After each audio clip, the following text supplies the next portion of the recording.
सालों पहले की बात है। राजा नाथ का शासन शिवानगर पर हुआ करता था। राजा की 3 रानियां थीं। राजा अपनी तीनों रानियों में से सबसे ज़्यादा अपनी पहली पत्नी को प्यार करता था, क्योंकि वो खूबसूरत थी। उसकी सुंदरता के कारण राजा दूसरी और तीसरी पत्नी पर ध्यान नहीं दे पाता था। वह अपनी दूसरी पत्नी को दोस्त मानता था और तीसरी पत्नी पे बिल्कुल गौर नहीं करता था। इधर राजा की तीसरी पत्नी उससे बेहद प्रेम करती थी, लेकिन राजा को तीसरी रानी का प्यार कभी दिखाई ही नहीं दिया। वो हरदम अपनी पहली पत्नी के साथ ही व्यस्त रहते थे। ऐसा होते होते कई साल बीत गए। रोज राजा की तीसरी पत्नी इसी उम्मीद में रहती थी कि राजा आज उसके पास आएंगे, आज वो कुछ प्रेम भरी बातें करेंगे, लेकिन ऐसा कभी कुछ नहीं हुआ। इसी तरह कुछ वर्ष बीत गए।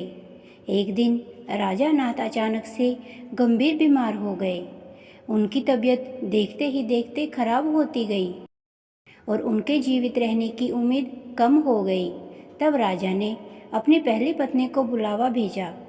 राजा की पहली पत्नी राजा के पास आई तो राजा ने उससे पूछा कि मेरे जीवित रहने की संभावना बहुत कम हो गई है और मैं भगवान के पास अकेला जाना नहीं चाहता हूँ।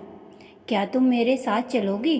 राजा की बात सुनकर रानी ने उनके साथ जाने से मना कर दिया और कहने लगी कि अभी मेरा जीवन बचा हुआ है और मैं अभी और जीना चाहती हूँ, इसी वजह से मैं आपके साथ नहीं जा सकती। ऐसा कहकर पहली रानी राजा के कमरे से बाहर चली गई। तब राजा दूसरी पत्नी को बुलाने के लिए कहता है।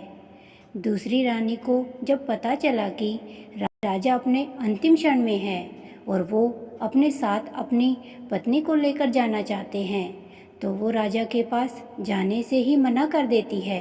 अपनी दोनों प्रिय रानियों से निराश होकर राजा ने सोचा कि मैंने कभी अपनी तीसरी पत्नी को समय नहीं दिया और न ही उस पर प्यार जताया, अब मैं उससे कैसे बुला सकता हूँ। राजा ऐसा सोच ही रहे थे, तभी तीसरी रानी बिना बुलाए राजा के पास पहुँच गई। तीसरी रानी को राजा की इच्छा पता होती है, इसलिए वह सीधे राजा से कहती है, स्वामी, मैं आपके साथ चलने के लिए तैयार हूँ। रानी की बात सुनकर राजा को बहुत खुशी हुई, साथ ही उन्हें यह निराशा हुई कि उन्होंने सारी जिंदगी उस रानी से ठीक तरह से प्यार नहीं जताया, लेकिन यही मुझे सबसे ज़्यादा प्रेम करती है। उसी वक्त राजगुरु एक जाने माने वैद्य को लेकर आते हैं, जो राजा की तबीयत को ठीक कर देते हैं। राजा ठीक होते ही अपनी तीसरी रानी से प्रेम करने लगा। हमेशा अपने करीब राजा ने अपनी तीसरी रानी को ही रखा।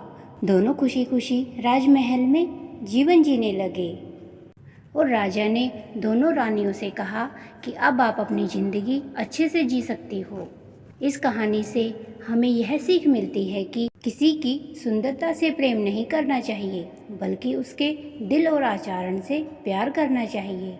उम्मीद करते हैं आपको यह कहानी पसंद आई होगी। कहानी पसंद आए तो वीडियो को लाइक, शेयर और चैनल को सब्सक्राइब करना ना भूलिएगा।